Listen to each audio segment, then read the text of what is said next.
Et il me semble que voilà Willy Schran. Bonjour monsieur, bienvenue. Bonjour à vous. Willy Schran, je vous ai pour combien de temps? Combien de temps restez-vous avec nous? Écoutez, j'ai pas de limite pour vous. Vous n'avez pas de limite, mais quel bonheur. Alors, vous n'avez pas de limite et je viens de vous voir à la sortie de l'auditorium avec une poignée de main extrêmement chaleureuse avec Léon Desfontaines. Oui, j'aime bien Léon, c'est un mec bien. Du Parti communiste. C'est quoi qui vous réunit avec Léon Desfontaines? Les valeurs. Votre passion du barbecue et du Ouais. bon morceau de viande? Ouais, C'est vrai, ouais, c'est c'est ça? vrai. J'aime bien. Et puis, non, je trouve que c'est un mec bien, Léon. Voilà, c'est pas parce que moi j'ai fait une liste et qu'on coche pas toutes les cases ensemble. Voilà, on n'est pas dans la guerre, quoi, je veux dire, en ce qui nous concerne, quoi, avec Jean Lassalle, Alliance Rurale. Voilà, il y a des gens bien, hein, il n'y a pas de problème. Oui, le micro est un peu bas, oui. J'avais essayé de remonter, mais bon. C'est vous qui êtes un peu haut, Willy Schran. Donc, oui, je trouve que c'est un mec bien, Léon. Vas-y, Ludo. Non, je continue. Vas-y, pardon. Votre liste Alliance Rurale, c'est une candidature de témoignage que vous proposez ou quel est l'objectif? Vous êtes donné à non, 1% ou moins dans les sondages, ça dépend des sondages. Ouais, comme tout le monde, on espère faire 18. Ça va être compliqué, on l'a bien compris. Au moins 3 pour être remboursé. Franchement, je me suis fixé 5%. Je pense qu'on peut faire une surprise là-dessus. Et vous y croyez vraiment? Oui. Ah bah heureusement, sinon tu y vas pas, tu restes à la maison. Hein. Si j'y croyais pas, je le ferais pas. Parce que, d'abord parce que j'ai fait, au final de la fin de cette semaine, j'aurais fait 70 meetings et réunions publiques, personne ne l'a fait. Alors on n'est pas suivi, on est dans les campagnes. Vous vous rendez compte qu'on a des salles de 1000 personnes? Comment Jean Lassalle, Willy Schran, sur le thème de l'Alliance Rurale, peuvent réunir 1000 personnes, hein? Des fois, la veille ou l'avant-veille, ou le lendemain, vous avez des gens qui sont d'envergure dans des grands partis, et ils sont 86 ou 22. Il se passe quand même un petit quelque chose, mais ce monde rural, il n'est pas sondé, c'est très compliqué, c'est valeurs. Enfin, quand je dis monde rural, je l'ai dit tout à l'heure, hein, autant de gens de la ville et de la campagne. Hein. C'est un vote un petit peu particulier, et je comprends que ce soit difficile, effectivement, de se dire, mais voilà, moi, je suis quand même, à titre personnel, à la tête d'une grande fédération. Alors, Fédération même si nationale c'est des pas dans le chasseurs. cadre de la chasse que je fais cette démarche, vous l'avez compris. Jean Lassalle, c'est quand même quelqu'un qui a fait 1 200 000 voix pratiquement en élection présidentielle. Nous mettre à 0,5 ou à 1, ça me paraît quand même un peu court. Comment on drague le monde rural et comment on Ah mais c'est intéresse facile, le monde rural c'est très facile. en venant avec des C15 dans des meetings politiques? Alors, le C15, c'est pour la rigolade, mais je ça en vous ai fait vu. partie. Mais le monde rural, ça se drague pas. Ou tu l'as ou tu l'as pas. C'est ton ADN, c'est tes tripes et ton cœur. Et quand on fait une campagne comme on l'a fait, bah c'est ça. Et en fin de compte, les gens qui sont en face de nous, ils n'ont pas besoin de nous écouter. Parce qu'on partage déjà les mêmes choses avant de commencer. C'est ça le monde rural. C'est une grande famille, le monde rural. Et ça se tient les coudes quand ça va mal. Et actuellement, ça va plutôt mal. Donc je pense qu'effectivement, il y aura une surprise. Et vous savez que ce monde rural, depuis des années, il vote d'abord historiquement plutôt à droite, plutôt les Républicains, et qu'il a tendance à aller vers le Rassemblement national, Ah non, quand même, là, qui a oui. fait une Ah oui. offensive Ah non, mais sur le Rassemblement sur le monde national, rural. Comment on empêche C'est le une Rassemblement OPA totale sur le monde rural. Comment on empêche le Rassemblement national de prospérer Ah bah dans les campagnes? Là aussi, c'est très facile. Il suffit d'être enfin des ruraux et d'y aller et de se présenter. Parce que là, ce qui se passe aujourd'hui, c'est qu'on draine un monde rural qui est Facile, quoi? c'est pas sûr, il est à 30% dans les sondages. Ouais, mais on draine un monde rural qui est quoi? Est-ce que c'est pour un programme que ces gens votent peut-être à l'extrême droite? Pas du tout. Les 99% ne le lisent même pas. On va pas se mentir, hein, c'est quand même ça ce qui se passe. Donc c'est quoi? C'est de la colère. Donc quand tu es en colère, tu dis de toute façon, je vais faire chier tout le monde, je vais voter Bardella. On l'entend. Et puis quand on parle aux gens, disant mais vous au moins vous êtes comme nous, on va voter pour vous. Je le vois bien. Aujourd'hui, c'est de la colère. C'est parce que ça veut dire qu'il n'y avait pas d'alternative, effectivement, qui était proposée, je pense, sur des vrais fondamentaux ruraux et un programme qu'on peut trouver petit, qu'on peut trouver raccourci, mais qui est un programme de société qui parle aux gens. Voilà. Donc je pense que nous, on propose une alternative. Évidemment, on va pas mettre en danger Jordan Bardella dans son résultat, il ne faut pas rêver. Hein. Mais si on peut lui piquer 2, 3, 4%, ce sera bien. Et aux autres avec, d'ailleurs, hein, sans aucun problème. 11h30 dans le talk de France Info, une question de Cristalgre pour vous, Willy Schran. Bonjour Monsieur Schran, vous dit Cristalgre. Vous avez un discours anti-normes européennes dans le monde agricole. Ces normes, cependant, nous protègent. Elles évitent que l'on retrouve du cheval dans nos lasagnes au bœuf. En quoi moins de normes va nous protéger et rendre notre alimentation plus saine, vous demande Cristalgre. Alors, il y a un moment... Il faut des normes. On est tous d'accord là-dessus. Il faut un cadre de vie. Sinon, on ne peut pas vivre ensemble si on n'a pas des normes et des lois. On est tous d'accord. Sinon, c'est l'anarchie la plus totale et dans tous les domaines. Mais à un moment, je pense qu'on est allé trop loin dans ce domaine. Parce qu'à un moment, oui, ça protège, mais ça détruit aussi l'agriculture. Ça protège l'entreprise, mais ça les détruit aussi. Et puis, dans nos vies de tous les jours, la liberté. Ce que je disais il y a quelques instants sur le plateau, il y avait beaucoup de jeunes qui étaient là. Je leur dis, mais remuez-vous, secouez-vous. Aujourd'hui, on est en train d'écrire vos vies à votre place. Et même s'il y a un danger, regardez ce qu'a fait l'Europe d'ailleurs il y a 3 semaines. Ils ont voté le même jour, un point extraordinaire, hein, l'interdiction de la boîte à pizza et du cornet de frites. Alors, les mecs, déjà, ils y vont pas beaucoup tout au long de l'année. On voit que c'est la fin pour qu'ils y aillent, pour qu'ils se voient un peu, et ils votent effectivement un truc pareil. Pourquoi? Parce qu'ils avaient trouvé des micro-particules cancéreuses, éventuellement, hein, entre la paraffine, les aliments et la chaleur. Et alors? Et alors? D'abord, pour un mec du Pas-de-Calais, t'interdis le cornet de frites, il y a 2 doigts de la révolution là-bas. On est quand même tous sous pression. Bon, à un moment, il ne faut pas prendre les gens pour des moutons. Aujourd'hui, c'est ça. Dès qu'il y a un petit truc, on fait une loi. Il y a un problème, on fait une loi. Et on met un cadre, et on fait une norme. Et moi, si on me dit, monsieur, il y a peut-être un danger qu'en prenant mon cornet de frites, effectivement, à ma friterie, là-bas dans le Nord, quand j'y rentre, hein, et que je peux peut-être attraper une maladie, et alors, c'est à moi de choisir. Moi, je n'ai pas demandé qu'on me l'interdise, mon cornet de Non, mais frites. c'est une question de santé publique. Mais c'est une pas question que de à vous. santé. C'est pas que Et à alors, vous de monsieur, choisir. et si je veux faire 10 ans de moins en bouffant un cornet de frites tous les jours et que ça me donne le cancer un jour, c'est moi qui choisis. Mais je n'ai pas demandé qu'on s'occupe de ma vie comme ça. Qu'est-ce que c'est que c'est Aujourd'hui, on est carrément en dictature. En dictature européenne sur les normes. Eh ben moi, je veux choisir. Monsieur, c'est peut-être dangereux. Eh ben monsieur, je choisis. C'est ma vie. Si j'ai envie de bouffer des frites et d'attraper un cancer avec ça, ben c'est mon problème. En clair, vous proposez la suppression aussi de toutes les taxes européennes, notamment sur l'écologie, etc., au risque quand même d'apparaître comme le candidat qui est contre tout, non? Ah non, qui est au contraire pour tout. Pour tout, parce qu'il faut juste faire le tour de la France comme je l'ai fait pendant ces pratiquement 10 semaines. Tous les jours, il faut voir ce que l'écologie fait comme mal aujourd'hui sur les territoires. Quand vous êtes dans la Manche et que vous tombez sur la seule grande carrière d'extraction de tourbe que l'Europe ne veut pas renouveler, c'est pas grave, c'est les Chinois qui enverront la tourbe. Un département à côté, c'est le sable. On ne peut plus extraire de sable parce que là-bas, c'est l'éco-évaporation. Donc si tu enlèves 1 hectare de sable, tu dois boucher 10 hectares d'eau autour de cette carrière de sable. On a vu des trucs, mais c'était malade ces gens. On va tuer l'économie sur les territoires. Mais alors ça veut dire qu'on peut continuer de polluer et on s'en fiche du réchauffement climatique. C'est pas pollué, mais c'est pas pollué. Ces gens, extraire de la tourbe, c'est polluant. Extraire du sable, c'est polluant. Regardez jusqu'où ça va. Le feu d'artifice qui devait avoir lieu, je crois que c'est la commune d'Avranches, si je dis pas de bêtises, ou dans ce coin-là, qui a été annulé parce qu'ils ont trouvé un petit oiseau sur les rochers qui voulait pas s'envoler, qui était protégé. Ça, c'était le week-end dernier, c'était samedi soir. Pour le débarquement, le feu d'artifice annulé parce qu'il y a un mec qui a trouvé un piaf l'après-midi. Mais c'est quoi ça? Au nom d'une norme qui dit oui, s'il y a un oiseau protégé, ben on ne peut pas faire un feu d'artifice, on peut pas. C'est pareil pour tout ce que j'ai vu au niveau de l'économie. On marche sur la tête, c'est n'importe quoi. Oui, il faut des règles. Oui, l'environnement. Oui, le vivant. Mais pas au prix de plier toute l'économie française et 3 générations de jeunes. C'est n'importe quoi. Vous parlez des oiseaux, Willy Schran. Il y a Tutor, justement, qui vous demande comment on peut allier la chasse et la biodiversité quand on sait que plus de 40% des oiseaux sont en danger. Et ils sont en danger notamment à cause de la chasse. Alors, ça, c'est une connerie monumentale. Qu'est-ce qui a posé cette question? Le nom, c'est C'est Tutor. Bon, Tutor. Tutor, tu vas prendre cher. Il n'y a pas une espèce qu'on chasse qui est en danger. C'est vrai en plus. Il n'y a pas une espèce qu'on chasse qui est en danger. Alors pour une bonne raison, c'est que ce qu'on sache, on le protège. Alors on en tue quelques-uns, c'est vrai, mais on s'en occupe tout le reste de l'année. Donc voir effectivement les oiseaux à la télé le dimanche après-midi, c'est super.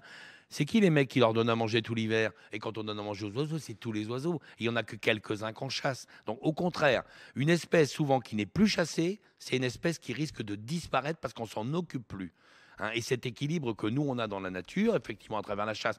Alors, je comprends la dualité, on dit, oh, mais le mec qui tue des oiseaux, comment il peut prétendre? Eh bien, je vous assure, allez voir. Regardez ce que font les fédérations, regardez ce que font les chasseurs. On passe quand même 4 milliards d'euros écosystémiques par an, en temps et en argent, à nos propres frais, dans la nature, à aider tout ça. Donc oui, on en prend quelques-uns. Oui, c'est vrai. Ce que la nature nous donne, on va dire les dividendes de la nature. Pour le reste, on s'en occupe tous les jours et toutes les espèces.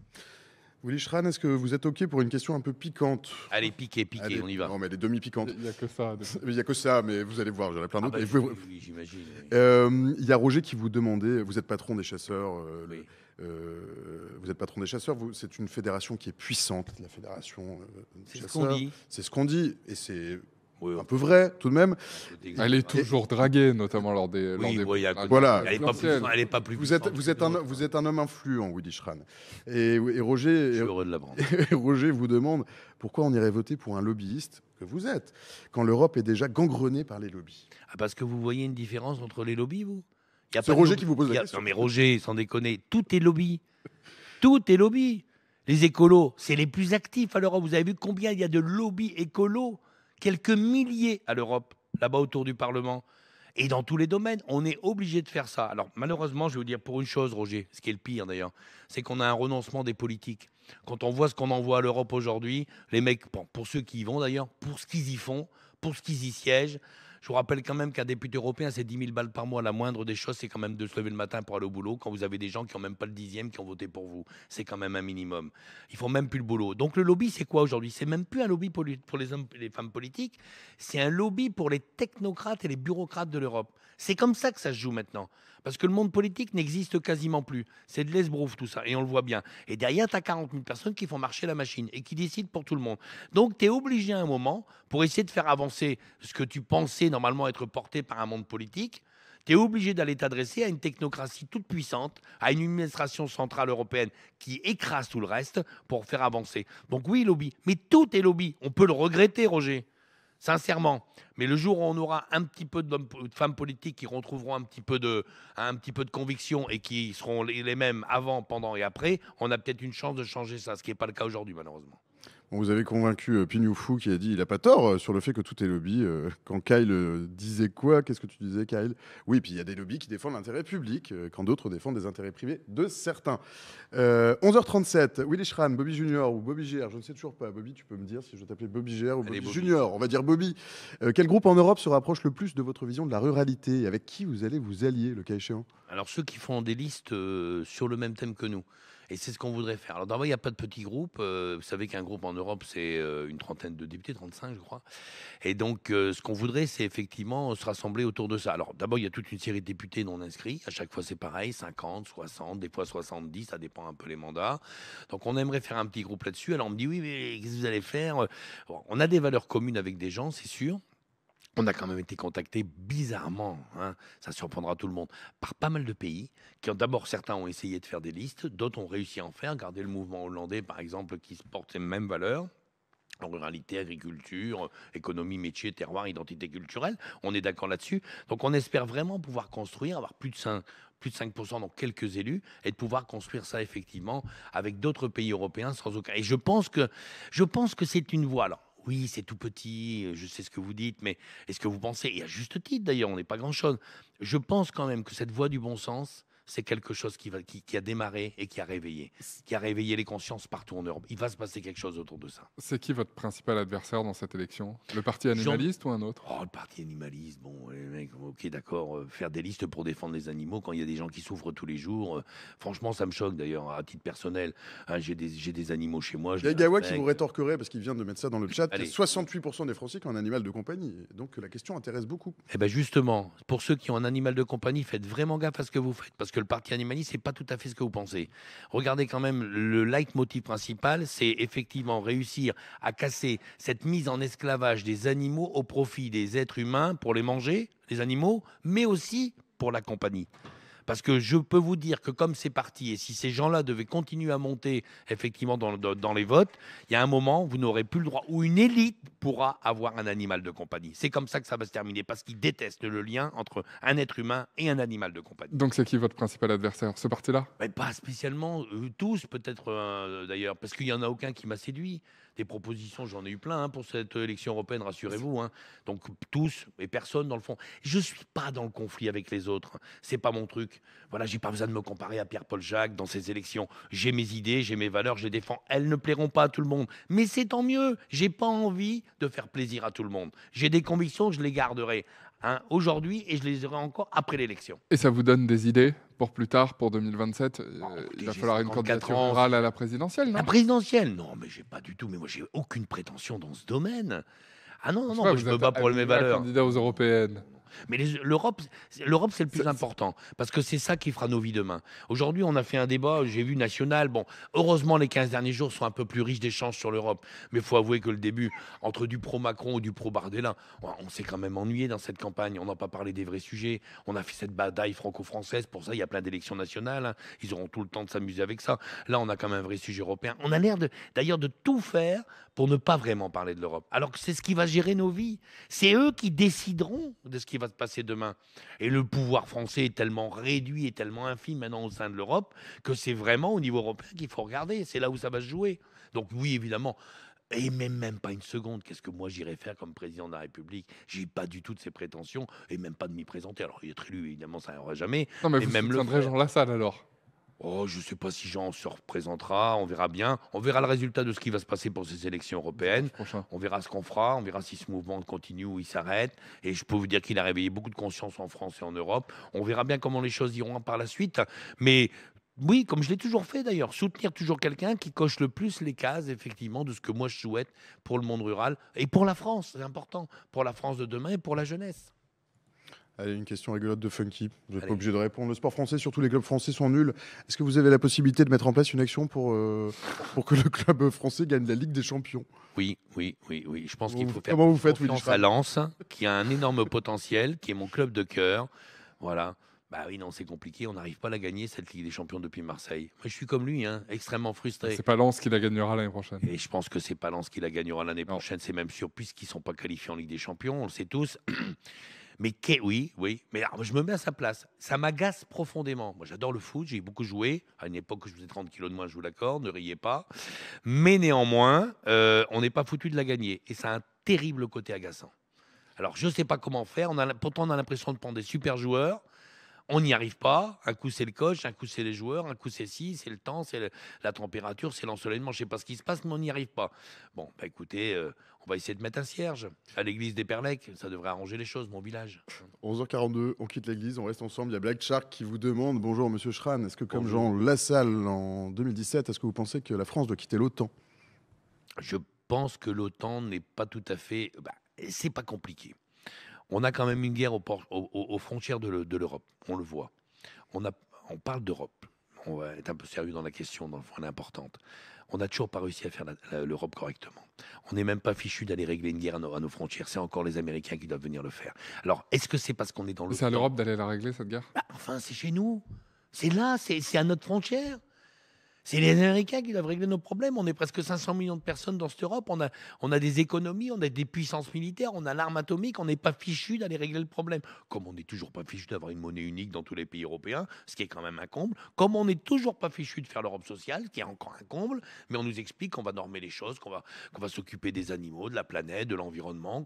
Ouais. Enfin, commençons par le commencement. Essayons déjà de la faire, cette Europe. L'Europe du traité de Rome, l'Europe de la paix et de la liberté. Alors la paix, on a du mal à la tenir sur nos frontières, on n'est pas capable d'y influer. La liberté, j'ai l'impression que ma vie, elle part en déliquescence tous les jours un peu plus et que demain, j'aurai plus le droit de choisir ce que je veux faire demain. Donc, dans le fond, je pense qu'on s'est trompé d'Europe. Moi, je me bats pour l'Europe, parce que s'il n'y a plus d'Europe, par contre, ce qui risque d'arriver, et ça va plus traîner, ça va prendre 20 ans. Hein. On devrait refaire voter les pays européens aujourd'hui. Rappelez-vous quand même le traité de Lisbonne, 2005. 54,8% des gens votent effectivement contre le traité de Lisbonne. Ce jour-là, on a quand même plié la démocratie. On a pris les députés, les sénateurs, on est allé à Versailles, on a dit on s'en fout ce que pense le peuple. Ce jour-là, on a perdu 30 à 50% de nos électeurs. Donc On ne devrait pas le refaire une deuxième fois. Donc vous avez peur des listes qui proposent une sorte de Frexit, une sortie de la France de l'Union européenne, une déconstruction? Des gens qui se proposent aux élections, qui s'inscrivent, qui mettent des listes aux élections européennes pour en sortir. Déjà, il y a un problème intellectuellement, j'ai du mal à le comprendre. Tu veux y aller pour dire qu'il faut arrêter. Donc ça, c'est un truc que je ne comprends pas. Si tu ne veux pas de l'Europe, au moins par décence, tu ne t'y présentes pas. Je suis contre un Frexit. Ce serait une catastrophe. On recommence comme il y a quelques dizaines d'années. C'était hier. Hein. On se bat avec nos voisins, ce qui va arriver un jour ou l'autre. Hein. Donc il faut garder l'Europe, mais il faut redonner une Europe, une orientation à cette Europe, paix, liberté. Est-ce que les gens sont heureux d'être européens aujourd'hui? Moi, j'ai dû voir tous ceux qui sont fâchés parce que j'en ai pas trouvé un qui était content. J'en ai pas trouvé un qui était content. Ça veut dire que l'Europe s'est trompée et que si l'Europe ne rectifie pas les choses rapidement, on va droit à la catastrophe parce qu'elle va exploser, cette Europe. Voilà. Mais si elle continue, elle le méritera bien d'ailleurs. Si elle continue à passer son temps juste à emmerder les gens et à régler aucun problème, oui, ça se finira comme ça. Et avec grand plaisir. 11h45 et une seconde, Willy Schramm. Et Léon arrive. Je vais vous libérer. Et voilà Léon Desfontaines. Merci Willy Schramm de nous avoir fait l'amitié de vos réponses pour le chat et les questions de Paul Barcelone. Je vous libère, je vous remets entre les mains de Julie. Bonne journée à vous.